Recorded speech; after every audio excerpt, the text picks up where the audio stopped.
Good morning, PRHS. The day is Friday, September 13th, and welcome to PRHS Today. Subject to change. I'm Alexander Mitchell. And I am Gavin Rayome. Today, we're looking at around a high of 81 degrees, while this morning is around a temperature of 62 degrees-ish, which is a little bit better than this weekend, may I say. And speaking about this morning, remember the guy in the Honda? Yes, the guy in the Honda going 20 in a 30. Yeah, I mean, he's swerving all over the road, back down a little bit. Yeah, back down a hill, and we almost got hit, which I would have been liable for. It's crazy. Anyways, for today's broadcast, we'll be having an interview with the advisor of the Astronomy Club, Mr. McKenney. And afterwards, we'll be checking in on what our sports teams have done over the last week. After that, we'll be seeing the new kids here at PRHS and see how their first weeks here have been. And now, we're going to go to Zander, who has brought us a great interview with the Astronomy Club's own Mr. McKenney. Take it away, Zander. Thank you very much, Mitch. And now I'm here with the lovely Mr. McKenney. Mr. McKenney, how are you doing today? I'm good. How are you, Zander? I'm doing very well myself. What do you got to say about the Astronomy Club?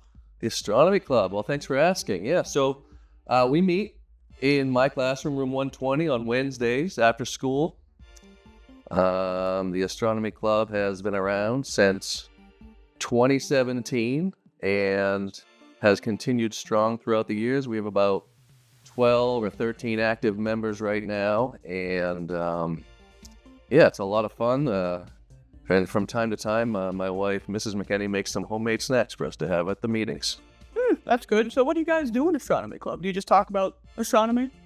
A lot of astronomy, yep. Different. Sometimes it's it's a look at recent events, current events in the news. There's right now the basic conversation revolves around, we have 2 American astronauts stuck up on the ISS, which is kind of a curious situation.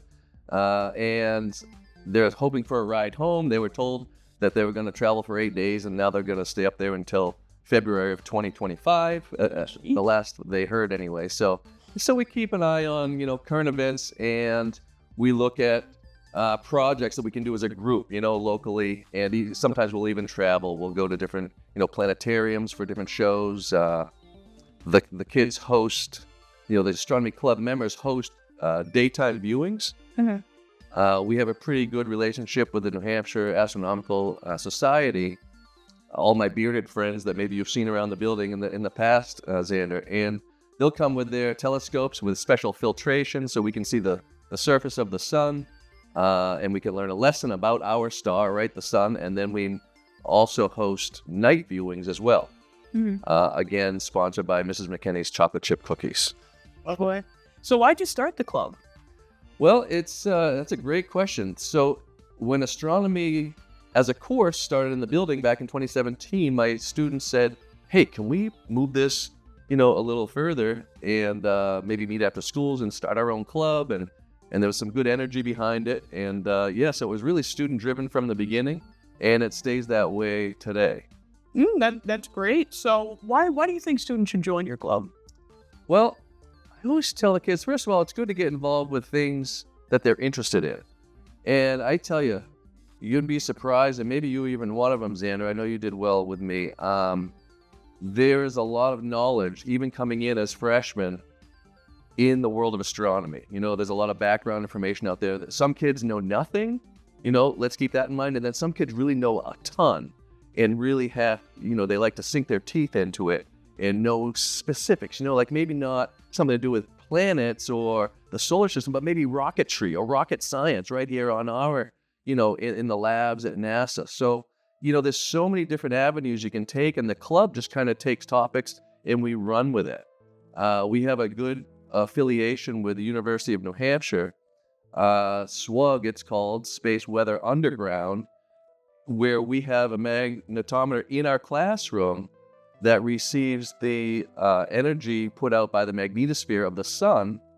And we are in this data collection pool with 14 other schools and universities, compiling data to hopefully someday be able to predict what's called space weather or solar weather, which really isn't weather at all, but it's magnetic energy that affects our, day-to-day lives down here. We might not even know about it. So it's kind of neat to kind of have real science going on at the same time.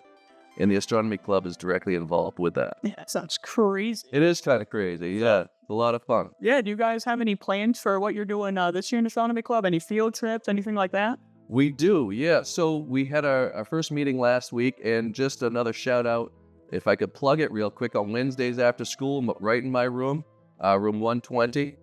New members are always welcome, and I know we have kids that are playing sports right now that can't make it during the fall, but when that season ends, we have people that trickle in throughout the year, or when they can make it, and that's always great. Sometimes students only want to be part of the trip, so we take sometimes a trip on a weekend or a week, a day out of school. So, in any capacity, we like to have students involved for their own benefit. Another thing that we do specifically, I just wanted to mention before I go into this year's trips, we haven't really come up with the trips this year because next meeting, actually, we want to make a calendar of our events. So it's the beginning of the school year, and we're still compiling that. But each member of the Astronomy Club gets to receive a title. So, later on when they're applying to colleges, it's good to have club member, on your transcript. But to have a title as well, maybe secretary, maybe vice president, maybe president, maybe, rocket scientist. Some people, there are a lot of unique categories they can choose from. But just to have that attachment bodes well for them later on when they're applying to schools. So they kind of make it something that they can own along the way. Well, that sounds great. Well, thank you so much for being here, Mr. McKenney. That was a lot to take in. That's a lot of information. Well, there's a lot out there in space, so thanks for having me. It was really great being here. Great seeing you, Mr. McKenney. All right, I love what you've done with the place, Zan. Oh, This yeah. place looks great. Looks great. All right. That's the end of the interview with Mr. McKenney. Back to you, Mitch. Thank you.